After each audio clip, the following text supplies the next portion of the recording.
Overreaction Monday. All right, Christopher, you have the floor, sir. Look at us with a sponsor. Hey, what's up, guys? What's going on, sir? Everybody good? Yep. Yeah. How was Sunday for you? Was it awesome? It was long and it was delightful. Yep. Well done. I agree. Well done. All right, here we go.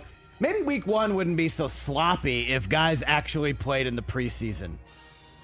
Can we get preseason football back? Oh, God. Where guys are actually playing and warming up. I don't want week one where Cincinnati has 3 points and Ryan Tannehill stinks. And you know what I'm talking about? Some of the games were really bad yesterday, and I think that's a byproduct of teams not playing guys in the preseason. Play stars in the preseason. Why Let's are you go. looking in the past? Can we look forward?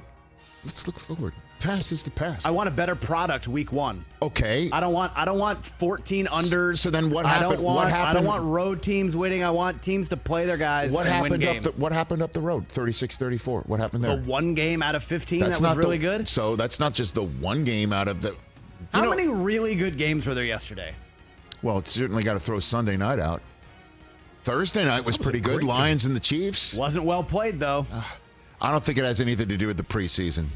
I'll say that's an overreaction. And I'm not calling for anything with preseason football. Who cares? Honestly, what's better is that they're healthy. I'd rather see them healthy week one than banged up because of some stupid stuff in a game that doesn't count. So you're prepared for bad football weeks 1, 2, 3 maybe than, let's see than what guys happened. playing in the preseason? How about let's see what happens tonight? Because Rodgers played his first preseason action since 2018, and Josh Allen played. Josh Allen was doing crazy things, So like running around. tonight might be a well-played game, then. All right, then let's revisit. Most But of for the moment, most I'll of the call games this- were. Most of the games I'll were. just say, Chris, I want the rest of your overreactions looking forward while looking just only to yesterday. All right, well, August is gone. well, I hold don't on want a to see it second. anymore. Real quick, and this is for TJ. Yes. I want to look back 28 years real quick. Oh, no. Okay. This is the Cowboys' best chance to win a Super Bowl since 1995. I can't call that. That's an overreaction from last night. I liked what I saw, and I just think that the Cowboys, it's one of those things where, it was an alpha dog situation, and they destroyed them. I like teams that just destroy teams and just impose their will and leave the opponent in a fetal position, wondering about their futures and calling for their mama. With the little black pellets all over Daniel Jones's face. That's the image I want to. Yes, that's the image I want to convey. And the Cowboys did it, and in all three phases. So, Or since we haven't won a Super Bowl since '95, I think the answer is obvious. well, but no, you're also talking about past Best chance. I mean, you've had other good teams, but They this didn't is get the it done. best chance, man. This is it. It's now or never. It's too early. It's still too early. It's an overreaction. There's just too much to go. There's too much to go. There's injuries that can happen. I've seen teams that go 10-1 and then fall completely apart.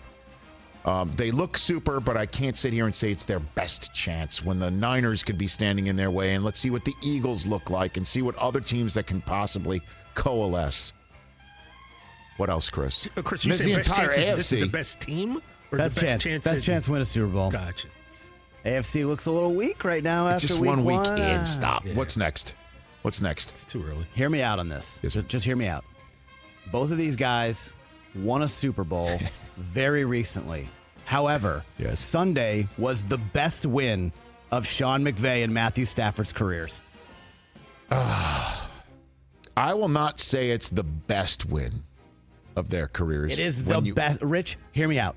It's the best. Sean McVay must have been looking around before this offseason and being like, I should have went to TV. I should have took the TV money. I got a baby coming. I could have been staying at home with my new baby. I got a roster of 800 rookies. I don't know any of their names. Matt Stafford is like, these kids are in their phones the whole time. I don't relate to anybody. Everyone thinks I suck now. My How about arm doesn't this? even work. I got it. I see what you're saying. The How about best, this? and they go and race. No. You're. See Seattle in the second half yesterday. I get what you're saying, Well, Chris. I think know you what- need convincing. I see. I don't need convincing because I'm laying it on you thick. cannot call anything other than a Super Bowl victory the best win. Now, if you use the word satisfying win, I would maybe buy that. Satisfying, where everybody thinks you are out and nobody sees you coming, and you know you are equipped to do it. Roster, mind, heart, coaching. You might say, because I don't know, hey, how satisfied are you on a Super Bowl night? Incredibly satisfied, but you don't call it satisfying. You're like, this is spectacular. Right. But you're making a case. That was amazing. It was amazing. I know. But Mike, I'll just for that just say it's an overreaction. I won a Super Bowl for crying out loud. You know how much money we made yesterday? Oh, yeah, You know how much our tickets are worth now? Oh my goodness. What's next? You know it was also awesome? I mean, watching the Dolphins offense yesterday. Tua and Tyreek, they're the best quarterback, wide receiver duo in the NFL, and they are both going to break records this year. Tua's going to set the passing yard record. Tyreek Hill, 2,000 plus, no doubt. Not an overreaction. Derwin James and J.C. Jackson were back there. Bosa and Khalil Mack were up front. He's missing his left tackle, and they did that. And Waddle was just a few yards shy of 100 yards himself. It was awesome. Fourth best passing yards mark in the history of Week 1 football. Third best receiving yards mark in the history of Week 1 football. Not an overreaction, because if they did it on the road against a defense that is equipped, look out. Honestly, I can't wait. What a perfect time for Dolphins at Patriots for Bill to have this on tape to figure out. Goodness. What a perfect time. It's going to be a clinic. Either way, both ways, it's going to be awesome. I'll say that's not an overreaction at all. Yeah, 10 years ago, Peyton Manning, 5,477. That's going down. What else, sir? You know what? I was watching some of the Bucks-Vikings game. Good. So was I.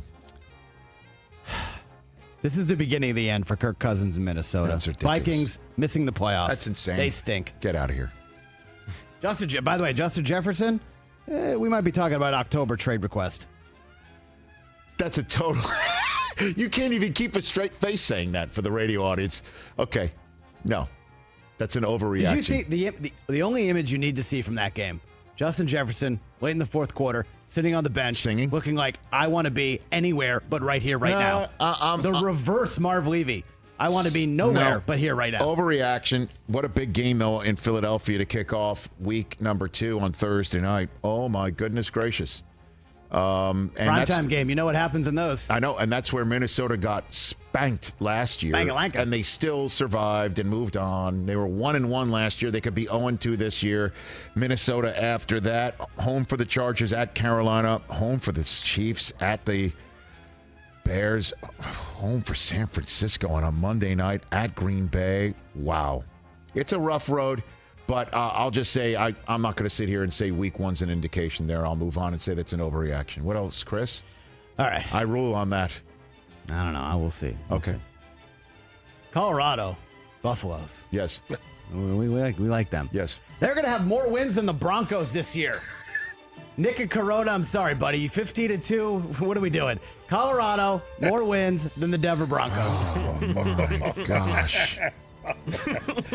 So you went the other day saying you still need to see something for Colorado to be bowl worthy, which is, by the way, 6. You're past that then, right? We've moved on. And that was then. This is now. Colorado. So Colorado 7 wins. I'll say that's not an overreaction. More than the Broncos. I'll say that's not an overreaction. I'm not saying they will, but I can't sit here and say that that's preposterous. Yeah, I'll go that way. So Deion has more wins in Boulder than Sean Payton does down the road in Denver. Yeah. Okay. Fact. That's possible. Certainly since Deion's up 2-0 right now. Got a 2-game head start. He spotted him too. It's kind of like me back in the day with Deion. He's Leon Sandcastle with the running backwards, getting a 5-yard head start on me. I'm getting a 5-yard head start on him, and he still Sean ran Payton through me. Gets like 5 more on games. On a 40-yard dash simulcam. I don't know. Yeah. Kind of like that. I'm so excited for him. 2-0, man. Soon to be 3-0. It's going to be 3-0 going into the Oregon. Even if they split Oregon versus USC at 4-1. I mean, they split. Him versus USC in Colorado will be. In Eugene is so. How about this one? How about this one? That. Hold on a minute. him versus USC will be a more watched football game than what? You're trying to think of I don't know what the late window on Fox is going to be or CBS that Sunday, because that's one of the biggest TV audiences there is. Would it beat Monday Night Football that week? What's Week 5 Monday Night Football? Oh, if he goes in Week undefeated? 5 Monday Night Football is Green Bay at Vegas. That's two highly popular teams. That's hard to beat. This is how. So basically, If nothing they're that's 4-0, if both teams are 4-0, at this point. Nothing you say about Deion in Colorado is an overreaction. Exactly. Okay? At this point. Shador Let's just leave it at that. 8,000 yards this year. Let's leave it at 900 yards. Let's leave it at that and see if you've got one more. All right, last one. The college football. Okay. No conference is going to have more than one team in the college football playoff. And I'm going to call my shot. Georgia, Texas, USC, and then whoever comes out of the Big Ten. Michigan, Ohio State, Penn State. So you're relying on the fact that Texas technically isn't in the same conference as the SEC, right? Texas is the Big 12. I'm aware of that. USC's in the Pac-12. I'm aware of that. Yeah. Yeah, I think you're right. I'm just saying. I think you're right. Yeah, Alabama's not going to sneak in some way. Hey, and this is the Big crazy. Ten's not going to get 2. This is the nutty part of it. Okay? This is the nutty part of it. Is that we say this with a complete straight face, and it is not an overreaction, that a Pac-12 team is going to make it because they are that good. Oh, yeah. And they're that, by the way, interesting that enough people on the East Coast and Southeast corridor where Deion hails from will be watching their games, which is why if in any way, shape, or form, you could come up with an overreaction subject that if Deion started coaching Colorado last year, he'd have saved the Pac-12. Yep. That's not an overreaction either. So, yeah, you're spot on because the Pac-12 can get a spot, whereas last year everyone was like, really? Oh, who'd you play out there? Now it's like, oh, yeah, no, you're battle-tested. Right. What? Just in time for them to be the Pac-2. Just for the time to go poof. Think about it. That's pretty wild. Nuts. And that's Overreaction Monday, presented by T-Mobile. Take charge of your phone upgrades with T-Mobile and never miss a moment this season thanks to America's largest and fastest 5G network. T-Mobile. Catch the Rich Eisen Show every single day on the Roku channel, 12 to 3 Eastern, for free.